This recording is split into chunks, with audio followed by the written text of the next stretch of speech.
Di dalam bilik berita akhbar, gergasi bertaraf dunia, The Beijing Times, suasana tegang menyelubungi ruang apabila satu laporan statistik dihantar terus ke meja eksekutif tertinggi. Laporan itu memaparkan angka-angka yang sukar dipercayai malah. Boleh dikatakan mengejutkan, jumlah anak muda di China yang mendaftar di sekolah bahasa Melayu sedang melonjak naik dengan kadar pecutan yang tidak pernah berlaku sebelum ini. Alasan di sebalik fenomena ini bukanlah untuk kepentingan ekonomi atau strategi ketenteraan, tetapi ia adalah satu kerinduan kepada pegangan kerohanian di mana budaya Malaysia sedang meresap dan mengubah masyarakat Cina secara senyap. Ini bukan sekadar tren sepintas lalu, tetapi ia adalah satu skop berita besar yang mana pasukan The Beijing Times bertekad untuk menyiasat sedalam-dalamnya di sebalik gegaran bertaraf global ini. Ia bermula dengan Chen Wei, seorang editor kanan yang berpengalaman luas dalam dunia berita ekonomi selama 30 tahun. Chen berdiri di puncak menara gading analisis dengan angka-angka yang dingin. Dia telah merekodkan turun naik dunia kapitalisme berkali-kali. Bagi Chen, Malaysia dalam ingatannya adalah tanah pelancongan syurga makanan jalanan dan pertanian. Ia adalah negara dengan senyuman yang indah, tetapi kurang pengaruh budaya bertaraf dunia dari segi struktur. Di mata orang metropolitan sepertinya, Malaysia adalah simbol kepada gaya hidup santai yang mungkin kelihatan kurang berdisiplin jika dibandingkan dengan piawaian kepesatan China. Dia percaya bahawa walaupun ekonomi Malaysia digerakkan oleh perkhidmatan dan pembuatan komponen elektronik, ia masih kekurangan soft power kuasa lunak yang benar-benar asli. Ia hanya sekadar warna-warni yang mungkin tidak mampu mengubah arus budaya dunia. Namun prasangka yang berakar umbi itu mula goyah apabila data statistik terkini diletakkan di hadapannya. Aplikasi pembelajaran bahasa Melayu mencatatkan peningkatan pengguna sehingga 300% berbanding tahun sebelumnya. Istilah selangga Malaysia seperti mantap senang hati atau komel digunakan secara meluas dalam kehidupan seharian remaja Cina. Jumlah pelajar sekolah menengah di Cina yang memilih subjek elektif bahasa Melayu melonjak ke paras tertinggi dalam sejarah. Adakah ini hanya fashion sementara atau satu fenomena sosial yang sebenar? Soalan ini timbul di benak Chen Wei. Lina, seorang wartawan muda yang bersemangat, wajah melangkah masuk sambil memegang telefon pintar. Skrinnya memaparkan klip video tular yang meraih puluhan juta tontonan. Remaja China sedang bertutur dalam bahasa Melayu dengan gaya yang sangat semula jadi. Ia bukan sekadar hafalan tetapi komunikasi dengan perasaan. Ruangan komen di bawah klip itu penuh dengan mesej seperti bunyi bahasa ini sangat hangat dan budaya Malaysia membuatkan rasa tenang yang pelik. Bahasa Melayu sedang melangkaui sempadan nasi lemak dan satai masuk menjadi sebahagian daripada gaya hidup. Chen teringat kembali ke era 90-an ketika dia pernah membuat liputan di Kuala Lumpur. Di zaman ekonomi Malaysia sedang rancak membangun, dia melihat kekalutan yang hidup ketidakteraturan yang diselitkan dengan budi bahasa. Walaupun ketika itu, dia melihatnya sebagai sesuatu yang pelik, dia tidak pernah terfikir untuk mencari jiwa di sebaliknya. Tetapi hari ini bahasa Melayu sedang berkembang ke seluruh dunia, bukan sahaja di China tetapi termasuk di Jepun, Korea Selatan, Eropah dan Timur Tengah. Orang ramai tidak mempelajarinya kerana berharap menjadi kaya, tetapi belajar kerana terpesona dengan cara hidup yang penuh santun dan tolak ansur ala Malaysia. Pergi siasat perkara ini, Lina Chen memberi arahan dengan suara tegas untuk mencari jawapan mengapa rakyat China zaman ini begitu dahagakan bahasa dari Malaysia. Di sebalik angka-angka ini, pasti ada perubahan nilai yang tersembunyi. Dia tidak menyangka bahawa arahan tugasan ini akan menjadi titik permulaan yang meruntuhkan ego dan logik akal selama 30 tahun dirinya sendiri. Lina memulakan penyiasatan lapangan. Destinasi pertama adalah di tengah bandaraya Shanghai. Di sebuah kafe paling hip, dia menemui sekumpulan pelajar remaja sedang memegang gelas teh tarik berwarna jingga pekat berbual dalam campuran bahasa Melayu dan Mandarin. Perkara ini tak apalah, Yaya, awak kena sabar sikit. Perkataan seperti tak apa dan sabar digunakan secara semula jadi. Lina tidak dapat menahan diri daripada bertanya, kenapa kamu semua suka cakap bahasa Melayu? Seorang pemuda tersenyum lebar sebelum menjawab, sebab bahasa Melayu ada perasaan yang bahasa Mandarin atau Inggeris tak dapat beri. Ia tak kedengaran agresif macam kita sedang bergaduh, tapi ada unsur memahami dan memaafkan dalam nada suaranya. Semakin disiasat, semakin banyak perkara menakjubkan yang Lina temui. Di kedai, alat tulis terkemuka buku nota dan pen jenama Malaysia laris seperti pisang goreng panas. Di kaunter pembayaran pasar raya, ramai suri rumah membawa beg kain yang tertulis, "Dah makan ke?" dan "Terima kasih" sambil membeli belah. Kehalusan dan estetika ala Malaysia sedang meresap masuk ke dalam kehidupan seharian di tanah besar ini. Di Universiti Beijing, kursus Bahasa Melayu mendapat sambutan luar biasa. Gambaran pelajar berlatih menyebut "Selamat pagi" dan "Maafkan, saya bergema di bilik kuliah." Seorang pelajar lelaki berkata dengan mata yang bersinar, "Bila saya cakap Melayu, jiwa saya rasa tenang. Tak tahu kenapa macam nada bahasanya membantu merawat tekanan." Lina mula sedar bahawa bahasa Melayu bukan sekadar alat komunikasi tetapi adalah bahasa suasana. Jika bahasa perniagaan global adalah garis lurus yang memecut kesasaran, bahasa Melayu adalah air sungai yang mengalir tenang, memeluk dan memulihkan. Bagi generasi muda yang membesar dalam masyarakat Cina, yang penuh tekanan ini adalah air yang menyirami hati. Perkara yang paling mengejutkan adalah gelombang kemelayuan ini merebak ke sektor perniagaan.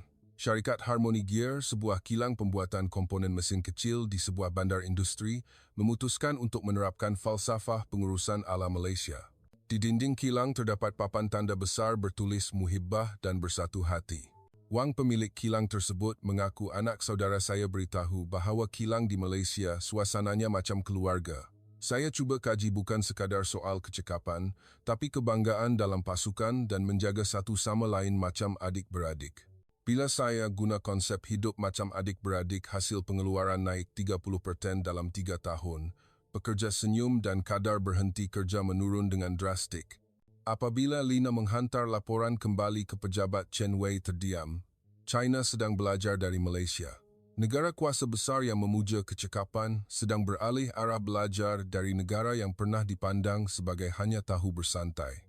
Chen menekan butang untuk menonton klip yang dihantar oleh Lina. Imej pemandu lori menampal pelekat. Semoga berjaya. Di cermin depan imej, pekerja mengangkat tangan tanda hormat atau salam. Sebelum mula kerja, imej kanak-kanak menjerit, "Jom makan sebelum waktu rehat." Ini bukan pencerobohan budaya tetapi rakyat China sendiri yang merindui perkara ini. Di zaman kebendaan semakin maju tetapi jiwa semakin gersang, jati diri Malaysia telah datang mengisi kekosongan itu. Keesokan harinya, Chen mengumumkan dalam mesyuarat, "Ini bukan sekadar berita, tapi paksi dunia sedang berubah. Kita kena pergi lihat dengan mata sendiri." Lina meneruskan perjalanan ke Shenzhen.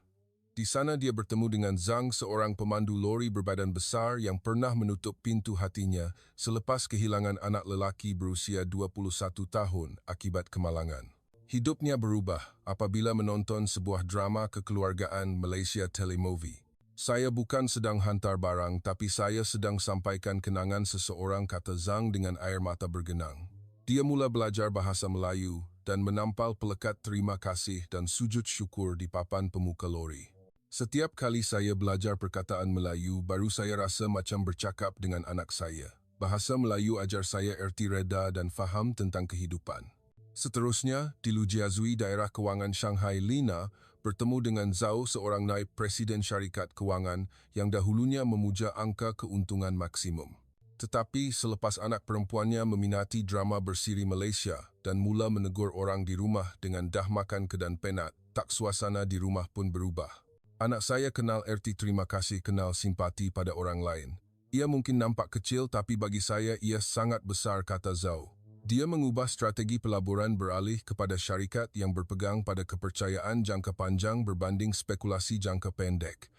Hasilnya, portfolio pelaburannya berkembang secara mampan melebihi purata pasaran. Fenomena ini tidak terhenti di China. Di London, Paris, Berlin, dan Australia, orang ramai beralih mempelajari bahasa Melayu bukan untuk perdagangan semata-mata tetapi untuk ketenangan hati. Profesor Liu memberikan pendapat, orang belajar bahasa asing lain untuk bisnes, tapi orang belajar bahasa Melayu untuk kebahagiaan jiwa, inner peace. Ini adalah fenomena yang sangat jarang berlaku dalam pasaran bahasa dunia. Lina mencatat dalam bukunya, "Dari era kecekapan ke era pemulihan, Malaysia sedang menjadi rumah api yang menyuluh jalan ini." Apabila kembali ke Beijing, Lina membentangkan timbunan data di hadapan Chen. Angka mengesahkan dengan jelas 86% pelajar bahasa Melayu berumur bawah 30 tahun. Barangan gaya hidup Malaysia yang dijual dalam talian mencatatkan pertumbuhan lebih 100%. Ini adalah revolusi yang berlaku dalam hati manusia. Chen memandang data-data itu lalu tersenyum nipis. Apa yang China telah hilang, Malaysia masih berjaya mengekalkannya, kelembutan dan kebanggaan pada jati diri. Chen membuat keputusan muktamad. Cerita ini mesti masuk muka depan. Tajuk utama, Revolusi yang Senyap, The Quiet Revolution. Di dalam mesyuarat editorial, perdebatan hangat berlaku sama ada ia terlalu memuji Malaysia. Tetapi Chen berkeras dengan suara lantang. Ini bukan berita ekonomi tapi berita tentang kemanusiaan. Dunia sedang melakukan reset. Negara yang KDNK tinggi, tapi indeks kebahagiaan menurun. Seperti kita perlu belajar dari masyarakat yang mungkin nampak riuh rendah tapi hati rakyatnya masih cukup terisi. Artikel itu diterbitkan dan mencipta gelombang ke seluruh dunia. Malaysia sekali lagi mengubati dunia bukan dengan teknologi atau senjata, tetapi dengan ketenangan dan kelembutan. Kisah Zhang, pemandu lori itu, menjadi inspirasi kepada jutaan orang. Syarikat gergasi seperti Xiaomi, BYD, dan Alibaba mula bercakap tentang menerapkan semangat Malaysia dalam menjaga pekerja dan pelanggan. Chen memandang keluar tingkap, teringat imej kesesakan motosikal di Kuala Lumpur yang pernah dilihatnya 30 tahun lalu. Kini dia faham di sebalik kesibukan itu ada tertib budi bahasa yang tersembunyi. Kesanggupan untuk memberi senyuman dan memohon maaf adalah kekuatan yang sebenar. Lina sendiri turut berubah. Dia berhenti tergesa-gesa mula mendengar orang sekeliling dan mula menegur, "Dah makan ke?" kepada rakan sekerja. Di dalam kapal terbang, pulang dia melihat seorang pemuda sedang membaca buku yang bermula dengan perkataan, "Terima kasih." Dia tersenyum kerana tahu ini bukan sekadar tren tetapi ia adalah perjalanan jiwa di mana rakyat China sedang menuju ke arah nilai-nilai Malaysia. Kesimpulan di halaman akhbar yang ditulis oleh Chen sebagai penutup sangat menyentuh emosi pembaca di seluruh dunia. Kekuatan sebenar bukanlah teriakan yang menggempita atau berdiri di atas orang lain, tetapi adalah sikap bertimbang rasa dan menjaga hati antara satu sama lain. Kelembutan yang Malaysia tawarkan kepada dunia bukanlah kekalahan kepada kecekapan, tetapi adalah kemenangan kemanusiaan. Dunia sedang kembali ke titik permulaan yang ringkas, tetapi paling indah, iaitu budi bahasa.